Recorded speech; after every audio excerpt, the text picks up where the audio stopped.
আলহামদুলিল্লাহ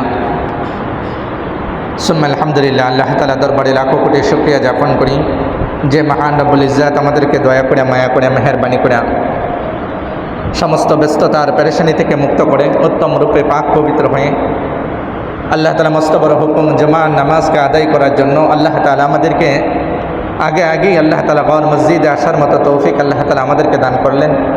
এই জন্য অন্তর থেকে কালিমাতে শুকর আদায় করি, বলি আলহামদুলিল্লাহ। আল্লাহ তাআলা বহুত বড় ফজল করম, দয়া ইহসান যে আল্লাহ তাআলা আমাদেরকে সুস্থতার সাথে, ইমানের সাথে আমাদের হায়াতকে এই পর্যন্ত পৌঁছেছেন। আল্লাহ তাআলা আমাকে আপনার হায়াতকে আল্লাহ তাআলা দীর্ঘায়িত করছেন। আর আল্লাহ তাআলা হুকুমকে পুরা করার জন্য আল্লাহ তাআলা আমাকে আপনাকে সমস্ত পেরেশানি আর মুসিবত থেকে আল্লাহ তাআলা হেফাজত করছেন। এটা আমার আপনার জন্য বহুত বড় এক নিয়ামত, আমার আপনার জন্য বহুত বড় এক খুশনসিব যে আল্লাহ তাআলা হুকুম আর গোলামি করার জন্য আল্লাহ তাআলা আমাকে বাছাই করছেন।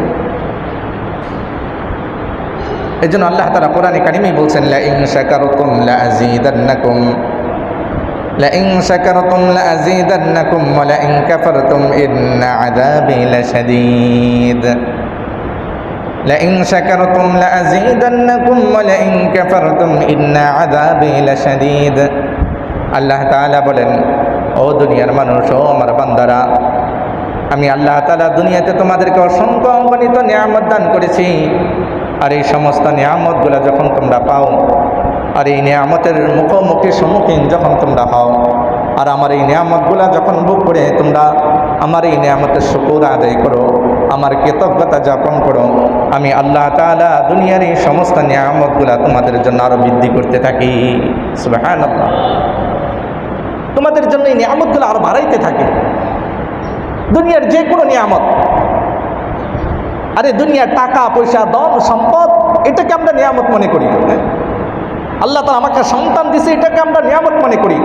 আল্লাহ তাআলা আমাকে অনেক টাকার মালিক বানাইছে, এটাকে আমরা নিয়ামত মনে করি। আমি বাড়ি গাড়ি সম্পদের মালিক হয়েছি, আমি দুনিয়ার ব্যাংক ব্যালেন্সের মালিক হয়েছি, এটাকে আমরা নিয়ামত মনে করি আর শুকর আদায় করি। দোস্ত, সমস্ত নিয়ামতের সবচেয়ে বড় বড় নিয়ামত হলো যে বান্দা আল্লাহ তাআলা হুকুমকে পুরা করার সুযোগ আর তৌফিক পাওয়া, আল্লাহ তাআলার গোলামি করার সুযোগ পাওয়া, আল্লাহ তাআলার কদমে সিজদা দেওয়ার সুযোগ পাওয়া, এটা আমার জন্য সবচেয়ে বড় নিয়ামত। এটা আমার জন্য সবচেয়ে বড় নিয়ামত। দুনিয়ার 1 লক্ষ টাকা, 1 কোটি টাকা, এটাকে আমরা যেরকম নিয়ামত মনে করি, তো দোস্ত, বনি আদমের একটা সিজদা আল্লাহ তাআলার কাছে এত দামি, আর ওই বনি আদমের জন্য এই সিজদা এত বড় নিয়ামত। আল্লাহ তাআলা বলেন যে 7তম আসমান আর জমিনের সমস্ত নিয়ামত যদি এক পাল্লায় রাখা হয়, আর বনি আদমের এক সিজদা এক পাল্লায় রাখা হবে, তো বনি আদমের এই সিজদার পাল্লাই বাড়ি হবে। এই নিয়ামতেই সর্বশ্রেষ্ঠ নিয়ামত হবে। সুবহানাল্লাহ। একটা সিজদা, মালিকের কদমে সিজদা দেওয়া, মালিকের হুকুমকে পুরা করা, এটা কত বড় নিয়ামত। এটা কত বড় নিয়ামত, এটা বুঝে আসবে কখন? যখন একটা সিজদার বিনিময়, এর পুরস্কার, এর জাযা যখন আমার রবের পক্ষ থেকে আমি পাবো।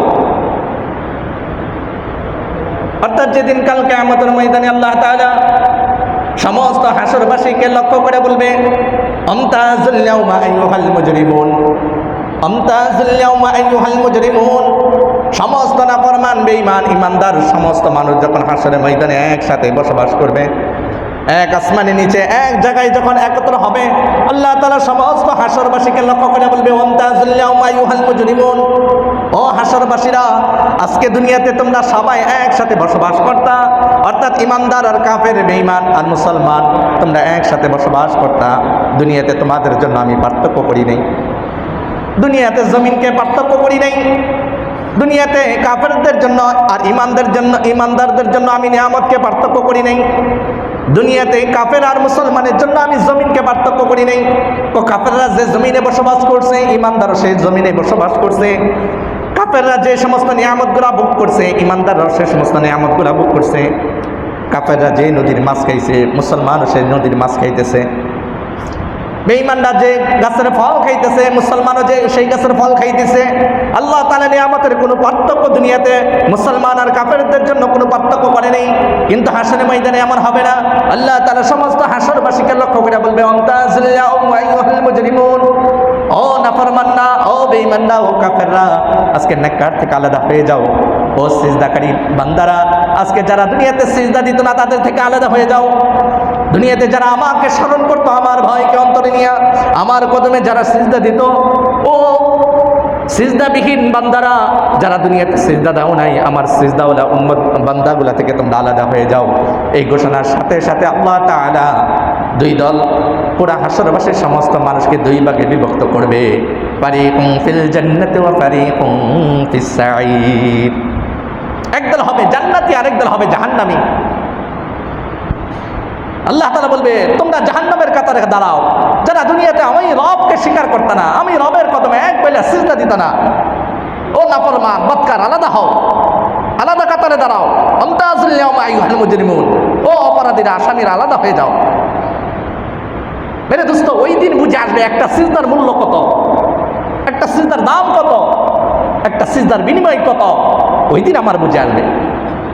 ওই দিন তো আফসোস করব। ওই দিন যারা সিজদা দিয়েছিল তারাও আফসোস করবে, বলবে হায় আফসোস, যদি আরেকটা সিজদা বেশি দিয়ে আসতে পারতাম দুনিয়া থেকে। হায় আফসোস, আজকে যদি আবার আল্লাহ তাআলা আমাদেরকে দুনিয়াতে পাঠিয়ে দিত। কাফেররা, সিজদাবিহীন বান্দাগুলা বলবে, আজকে যদি আমাদেরকে আবার দুনিয়াতে পাঠানো হইতো, এক সিজদা দিয়া দুনিয়ার পুরো জিন্দেগি কাটায় আসতাম, একটা সিজদা দিয়া। ওই দিন সিজদার মূল্য আর গুরুত্ব, ওই নেয়ামতের কদর বুঝে আসবে। আজ মুসলমান তার সিজদার গুরুত্ব বুঝে না।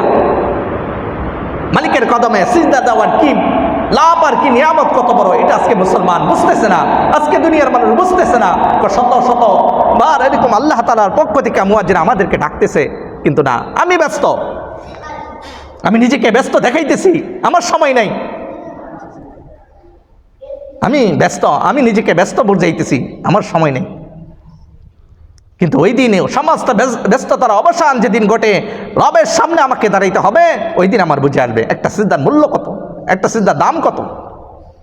ওই দিন প্রত্যেকটা মানুষের বুঝে আসবে। এই জন্য দোস্ত, আল্লাহ তাআলা যে আমাদেরকে সুযোগ করে দিচ্ছেন মালিকের কদমে সিজদা দেওয়া, কি বলেন, এটা সবচেয়ে বড় নিয়ামত না? সবচেয়ে বড় নিয়ামত।